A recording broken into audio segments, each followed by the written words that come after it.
no. I'm looking at this while you were talking about that. And I'm like, no.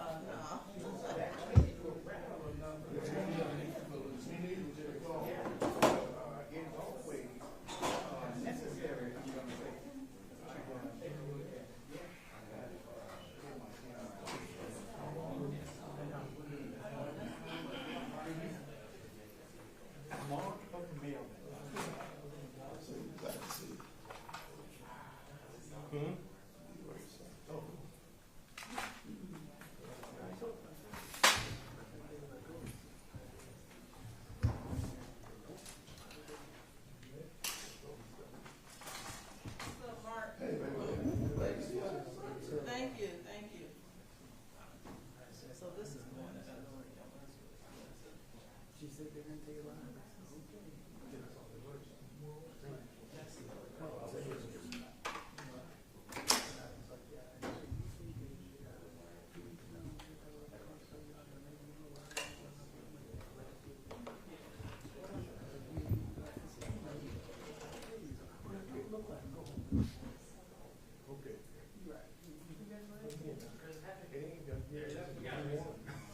They'll be doing that shit too, but they're starting to split. That's gonna be next week. It ain't gonna matter what it is.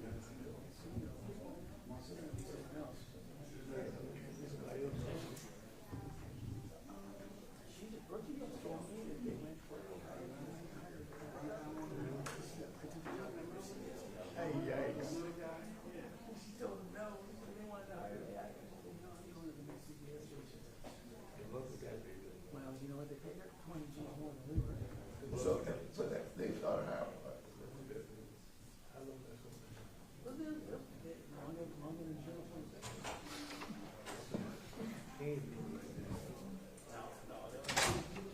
3-minute warning, they're coming in 3 minutes. Again, talking about the violence over the weekend. We are not discussing Katie Janess. Okay?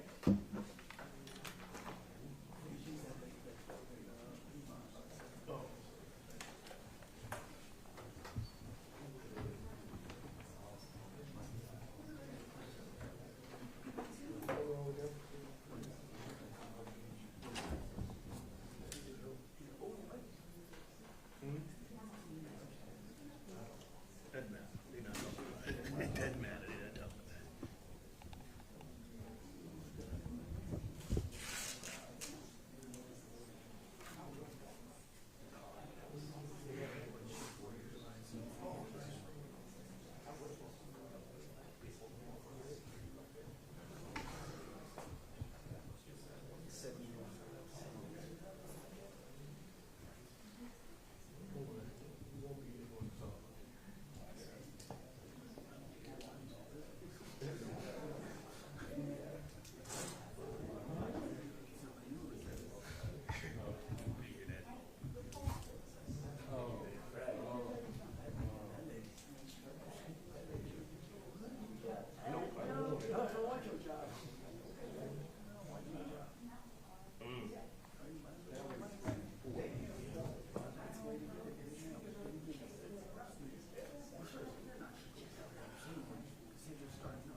Didn't they just pay somebody a whole lot of money?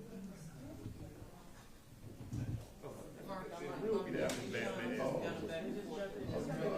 Hang in this while. Because we a little tight for us. It ain't gonna always be. It ain't. Robbing people off there, it's another 2 years.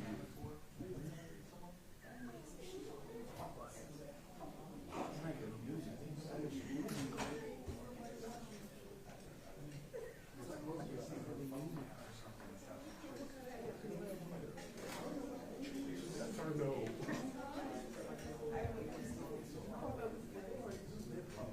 They've been doing that a long time. They ain't gonna rule away.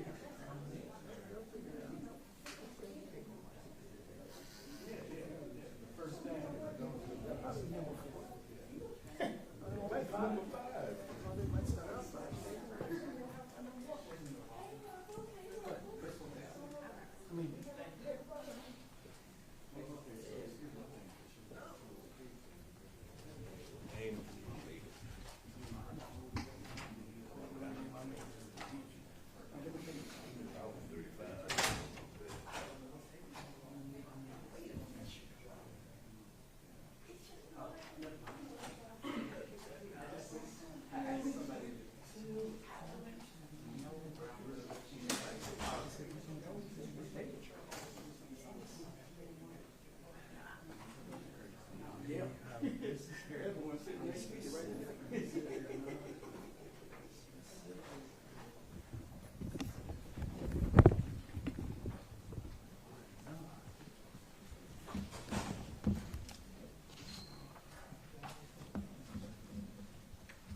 Is everybody ready?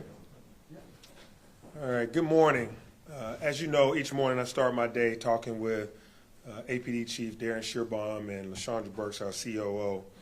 So I've called this press conference this morning to talk about the violence that occurred over this weekend here in Atlanta, over a few places. APD Chief and our senior leadership team are here to go over some of the details that we discussed this morning. My heart goes out to all of the family members of any victim that lost their life over this weekend, as well as my prayers go to those individuals that I'm praying for a speedy and full recovery for anyone that was injured in the violence that occurred over this weekend. Many of them are at Grady, and some of them are already back home. So my prayers are with you, and again, to the family members of victims, you have my heart and my prayers. We haven't had a weekend like this in a long time, maybe 2 years or more, Chief. We know that summer months often bring some of the most challenging times when it comes to crime and gun violence in our communities. Public safety continues and remains my top priority and the top priority of this administration. We are doing all that we can to prevent these tragedies even before they happen. The Atlanta Police Department remains focused on the missions that they have, including Operation Heatwave, a multi-agency initiative targeting areas with heightened drug-related activity and gun violence. I have every confidence in our police department to continue to bring down crime in the city of Atlanta. And I thank you to the men and women that's been out there day and night of the Atlanta Police Department, preventing crimes as well as solving the crimes that have occurred over this weekend. And while this weekend's violence are deeply troubling, and we'll get into those, we are still in a time where we have seen a 32% decrease in homicides over the first half of this year compared to last year, and nearly 50% when you compare to over the past, since 2022. A great reduction also in shootings as well, almost 20% reduction in shootings. That progress is the result of intentional and strategic investments, not just in policing, but also in prevention and in care. Our Year of the Youth activities continue to keep our teens and young adults occupied, busy, and employed. Our Mayor's Office of Violence Reduction and our Nightlife Division have both been throughout the community providing training and resources while also keeping their ears to the ground. We've expanded APD's community assistance and response units, which is called the CARE units. We've beefed up our park rangers at our parks and at our swimming pools, which are all free this summer. We operated our At Promise centers and our police athletic league programs to keep our youth busy. And we've even conducted safety walks with our senior citizens. We are also continuing to confront the systemic issues that drive violence in the very first place. This work is about people. It is about the lives that are lost, the families that are shattered, and the communities traumatized by violence that should have never happened in the first place. Even though crime is down in Atlanta, a weekend like this can affect a whole city, and it should not happen. As we continue to make Atlanta even safer, we must work together. Government, community organizations, businesses, faith leaders, our neighborhoods, and our parents and families. We all have a role to play in ensuring that no more families suffer the pain of preventable loss. So now I'll turn it over to Chief Shearbaum so he can give details about some of the incidents over this weekend and about APD's response. Chief. Thank you, Mr. Mayor. Thank you. Good morning, everyone.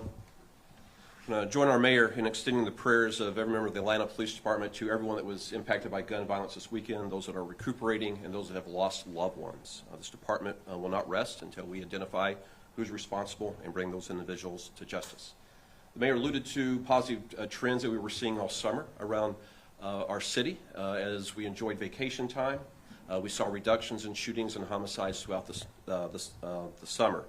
But this weekend that changed. This department is currently investigating 12 incidents of gun violence in our city that left 29 individuals injured and 2 deceased.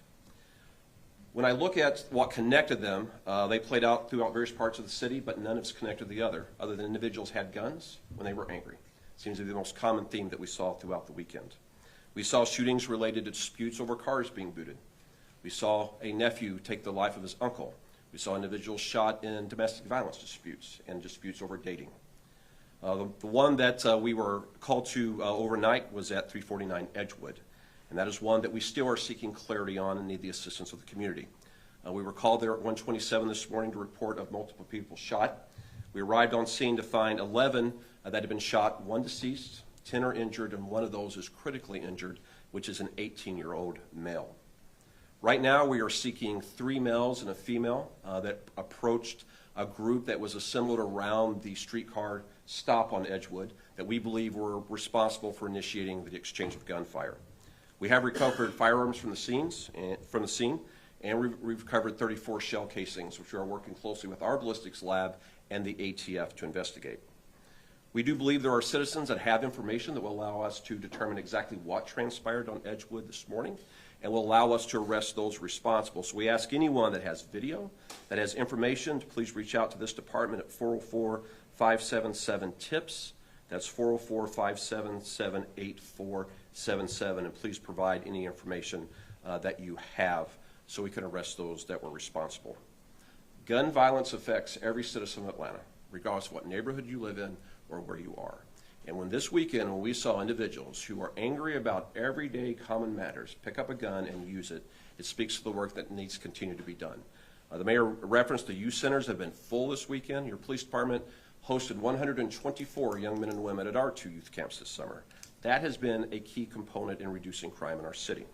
We do have 2 teenagers that were shot overnight. We have a 17-year-old and a 16-year-old both from Cobb County that were in the city at an Airbnb party that was shot on Chapel Road.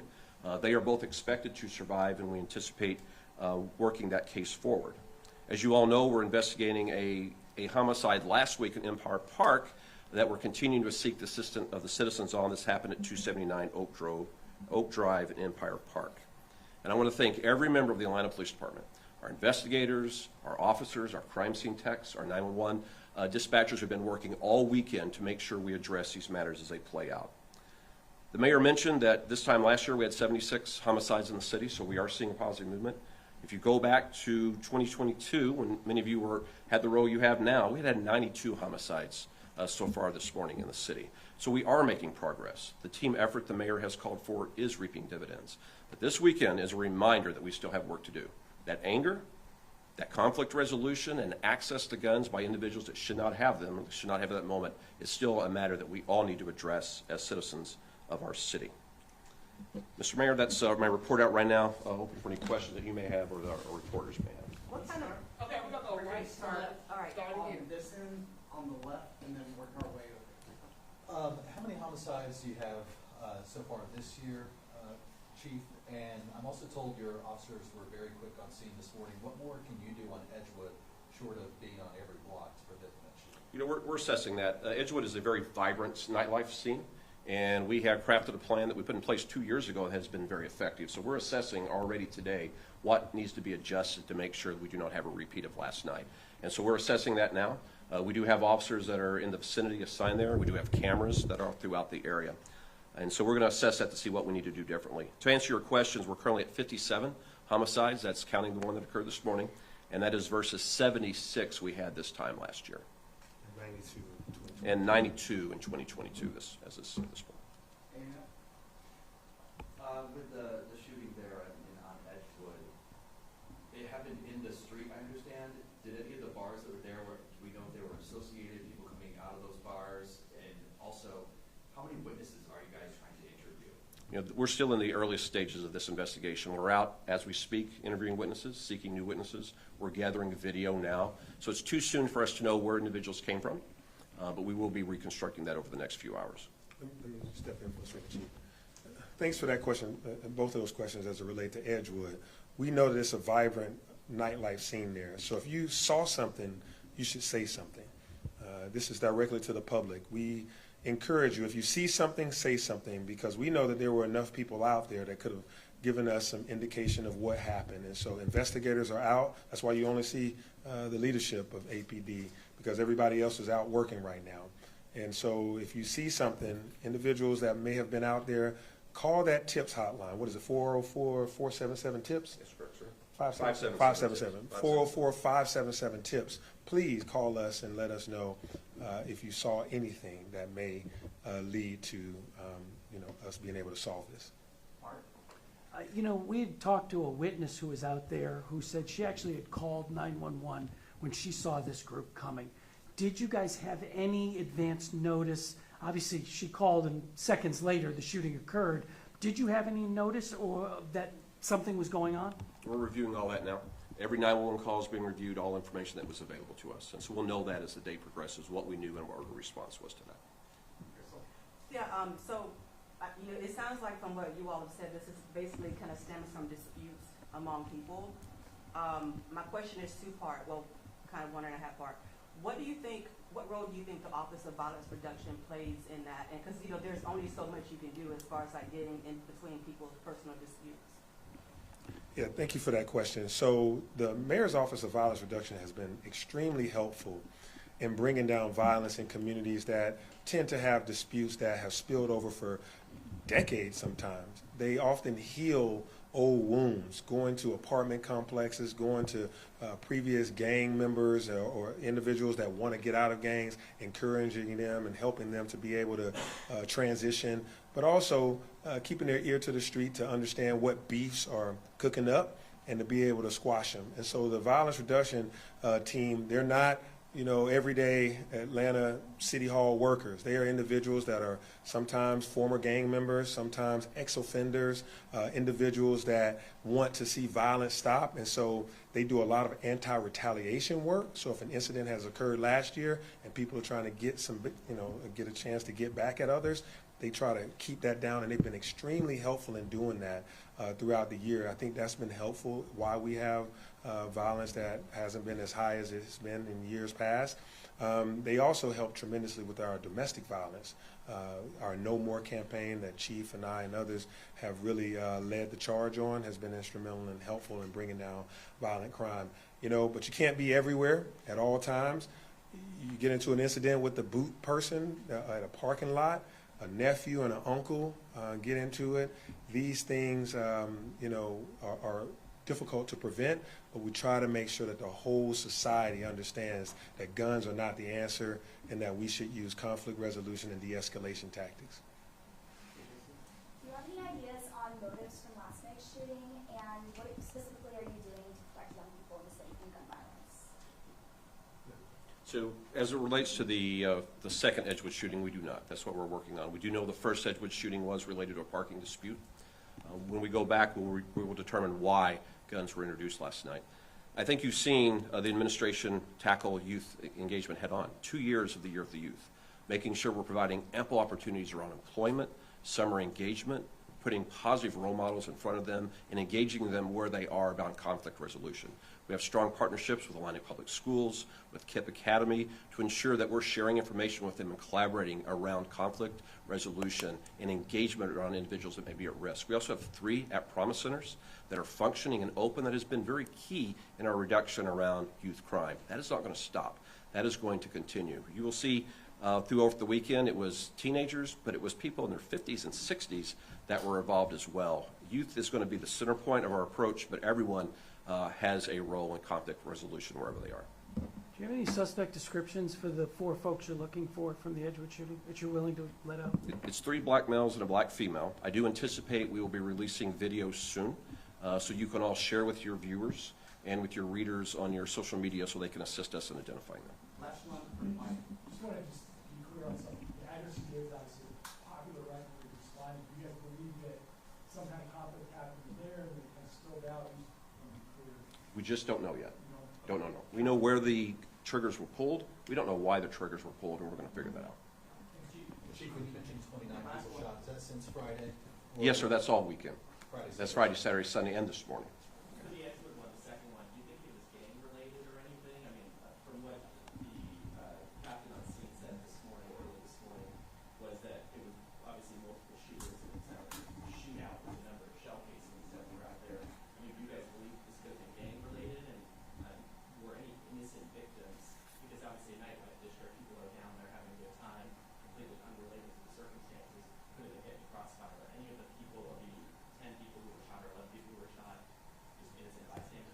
we will probably find that the majority were innocent bystanders that were shot overnight on Edgewood. Whether it was gang connected, we don't know yet. Sometimes we see very early indications that it is. We haven't seen that yet at all, but we're going to explore to see if that was actually at play here. But right now, we do not see that. So you don't think, but you said, so you're saying most of them were innocent. It appears that way. They would just have to be down there with friends or something, or family, and they just got caught crossing. Innocent bystander. Yes, yes, yes, sir. Thank you, everybody.